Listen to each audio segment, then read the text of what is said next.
എന്ന് വേണം വിചാരിക്കാനായിട്ട്. കാരണം കേരളത്തിലെ കോൺഗ്രസ് പാർട്ടിയിൽ നിന്ന് കേരള സംസ്ഥാന പിറവിക്ക് ശേഷം 5ാമത്തെ മുഖ്യമന്ത്രിയാണ് സതീശൻ. ആദ്യത്തെ ആൾ ആർ ശങ്കറാണ്, രണ്ടാമത്തത് കെ കരുണാകരൻ, മൂന്നാമത് ആന്റണി, നാലാമത് ഉമ്മൻചാണ്ടി, 5ാമത് സതീശൻ. ഈ അഞ്ച് പേർക്ക് മാത്രമേ കോൺഗ്രസ് പാർട്ടിയിൽ നിന്ന് ഈ സ്ഥാനത്ത് എത്താൻ പറ്റുള്ളൂ. തിരുക്കൊച്ചി നിയമസഭയും കൂടി കൂട്ടിക്കഴിഞ്ഞാൽ എ ജെ ജോണിനും പനമ്പള്ളിയും കൂടി ചേർക്കേണ്ടി വരും. അപ്പോൾ 7ആയി, അത്രേ ഉള്ളൂ. അപ്പോൾ വളരെ ദുർലഭമായ അലഭ്യമായ ഒരു സ്ഥാനത്താണ് അദ്ദേഹം ഇരിക്കുന്നത്. അപ്പോൾ അദ്ദേഹത്തിന് അറിയാം അദ്ദേഹത്തിൻ്റെ പ്രാധാന്യം. പുള്ളി അങ്ങനെയാണ് ആ സ്ഥാനത്ത് എത്തിയത്. ആ കോൺഗ്രസ് പാർട്ടിയിലെ ഓരോ നേതാവിനും എത്ര പൊട്ടൻഷ്യൽ ഉണ്ട്. അവർ വിചാരിച്ച് എന്ത് ചെയ്യാൻ പറ്റും, ഇവർ പോയാൽ എവിടം വരെ പോകും. പിന്നെ ഹൈക്കമാൻഡ് എന്ന് പറഞ്ഞൊരു സ്ഥാനമുണ്ട്, അങ്ങനെ ഒരു സ്ഥാനമുണ്ട്.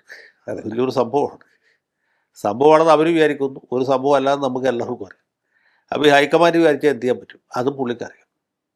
അപ്പോൾ ഈ ഓരോന്നിനെ കുറിച്ചും അദ്ദേഹത്തിന് കൃത്യമായിട്ടൊരു ധാരണയുണ്ട്. പ്രതിപക്ഷത്തിന് എന്ത് ചെയ്യാൻ പറ്റും, അതിൽ CPM എന്ത് ചെയ്യും, CPI എന്ത് ചെയ്യും, അത് അദ്ദേഹത്തിന് അറിയാം. പിന്നെ BJP എന്ന് പറഞ്ഞാൽ രണ്ടാമതൊരു പ്രതിപക്ഷം കൂടി, അവരെന്ത് നിലപാട് സ്വീകരിക്കും. അതുപോലെ മറ്റ് ഭരണഘടനാ സ്ഥാപനങ്ങളിൽ ഇരിക്കുന്ന ആൾ, ഇപ്പോൾ ഗവർണർ എന്നുള്ള നിലയ്ക്ക് എന്തൊക്കെ ചെയ്യാൻ കഴിയും, ചാൻസലർ എന്ന രീതിയിൽ സർവകലാശാലകൾ എന്ത് ചെയ്യാൻ കഴിയും, ഓരോന്നിനെക്കുറിച്ചും അദ്ദേഹത്തിന് തികഞ്ഞ ധാരണയായിട്ട് ബോധ്യമുണ്ട്. ഒരുപാട് കൊല്ലം MLA ആയിരുന്ന ആളാണ്. ഈ ഭരണ സംവിധാനത്തെ അടുത്തു നിന്നും അകലെ നിന്നും കണ്ടു പഠിച്ച് അതിൻ്റെ സംഗതികൾ കൃത്യമായിട്ട് മനസ്സിലാക്കിയിട്ടുള്ള ഒരാളാണ് മുഖ്യമന്ത്രി VD സതീശൻ. അതെ. അപ്പോൾ ആ ഒരു എക്സ്പീരിയൻസ് അദ്ദേഹത്തിനുണ്ട്. അദ്ദേഹം തന്നെ പണ്ടൊരിക്കൽ എന്നോട് പറഞ്ഞിട്ടുള്ള ഒരു കാര്യം, വ്യക്തിപരമായിട്ട് പറഞ്ഞാൽ, ഈ നിയമസഭാ പ്രവർത്തനത്തിൽ അദ്ദേഹത്തെ ഏറ്റവും അധികം ആകർഷിച്ച 2 പേർ എന്ന് പറയുന്നത്, ഒന്ന് KM മാണിയാണ്.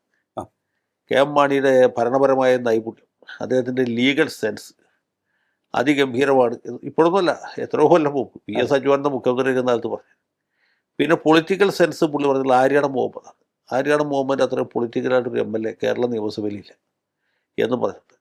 അപ്പോൾ ഇതുപോലെയുള്ള പ്രഗത്ഭന്മാരായ ആളുകളെ കാണാനും അവരുടെ അടുത്ത് ഇടപഴകാനും അവരെങ്ങനെ ഈ കാര്യങ്ങളെ, പ്രതിസന്ധികളെ നേരിടും, എങ്ങനെ ഇതിനെ മറികടക്കും എന്ന് മനസ്സിലാക്കാനുമുള്ള കഴിവ് ഇദ്ദേഹത്തിനുണ്ട്. അതിലൊരു അവസരം പുള്ളി കിട്ടിയിട്ടുണ്ട്.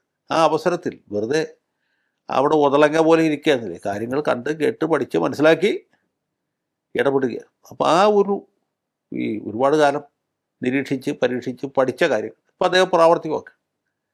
ഭാഗ്യത്തിന് ഈ പ്രതിപക്ഷം വളരെ ദുർബലമായിരിക്കുന്ന ഒരു സമയമാണ്. കോൺഗ്രസിനകത്ത് തന്നെയുള്ള ഇദ്ദേഹത്തിൻ്റെ വിരോധികൾ, ആ പുള്ളിക്ക് മുഖ്യമന്ത്രി സ്ഥാനം നിഷേധിക്കാൻ വേണ്ടി ശ്രമിച്ച ആളുകളെല്ലാവരും അമ്പേ പരാജിതരായിരിക്കുകയാണ്. ഹൈക്കമാൻഡാണെങ്കിൽ തന്നെ ലോ കമാൻഡായിട്ട് ഇരിക്കുകയാണ്. പിന്നെ ഘടകകക്ഷികളാർക്കാണെങ്കിലും ഇദ്ദേഹത്തെ വെല്ലുവിളിക്കത്തക്കയുള്ള ഭൂരിപക്ഷം ആർക്കുമില്ല. അതുകൊണ്ട് അവരുമൊക്കെ സമാധാന പ്രേമികളായിട്ട് കിട്ടിയത് മതി എന്ന രീതിയിൽ തുടരുകയാണ്. അപ്പോൾ എല്ലാം കൊണ്ടും ജാതകവശാൽ അദ്ദേഹത്തിന് ഇപ്പോൾ വളരെ നല്ല സമയമാണ്. വ്യാഴം 7-ലും ശുക്രൻ 12-ലും എന്ന് വേണമെങ്കിൽ പറയാം. വീര്യം കുറഞ്ഞ മദ്യം ഇപ്പോൾ ഒരു വിഷയമേ അല്ലാണ്ടായില്ലേ. അതെ. അതിനേക്കാളും വീര്യം കൂടിയ പല വിവാദങ്ങളും വന്നു. അപ്പോൾ അത് കെട്ടണേ. വീര്യം കുറഞ്ഞ മദ്യത്തെക്കുറിച്ച് ഇപ്പോൾ കത്തോലിക്ക മെത്രാന്മാർക്ക് പോലും വലിയ ആകാംക്ഷയില്ല, ആശങ്കയില്ല. മുസ്ലിം മതപണ്ഡിതന്മാർക്കും പഴയ പോലുള്ള വേവലാതിയില്ല. ആ പ്രശ്നമൊക്കെ പുള്ളി പരിഹരിച്ചു, പുഷ്പം പോലെ പരിഹരിച്ചു. അതെ. ഇനിയിപ്പോൾ അദാനി പോർട്ടിൻ്റെ വിഷയമാണ് വന്നുള്ളത്. അദാനിയുമായിട്ട് ഒരു കൺഫ്രണ്ടേഷനിലേക്ക് പോയേക്കാം എന്ന് വിചാരിച്ചാൽ അതുമൊക്കെ ഈ പറഞ്ഞ പോലെ ചായ കോപ്പയിലെ കൊടുങ്കാറ്റായിട്ട് അവസാനിക്കാനാണ് സാധ്യത. മറ്റ് വിഷയങ്ങൾ അത്ര തന്നെ ഭരിക്കില്ല. ഇപ്പോൾ PM ശ്രീയുടെ വിഷയം നമ്മൾ കണ്ടു, ശേഷാദ്രിനാഥൻ്റെ വിഷയം കണ്ടു. മുസ്ലിം ലീഗുകാർക്ക് പരാതിയില്ല, പിന്നീട് ബാക്കിയുള്ളവർക്ക് പരാതി പറഞ്ഞെങ്കിൽ ലീഗുകാരിലെ പരാതി പറഞ്ഞു. ശരിയാണ്. അത് കഴിഞ്ഞിട്ടല്ലേ കോൺഗ്രസ്, RSP, CMP മുതലായ പാർട്ടികൾക്കുള്ളൂ.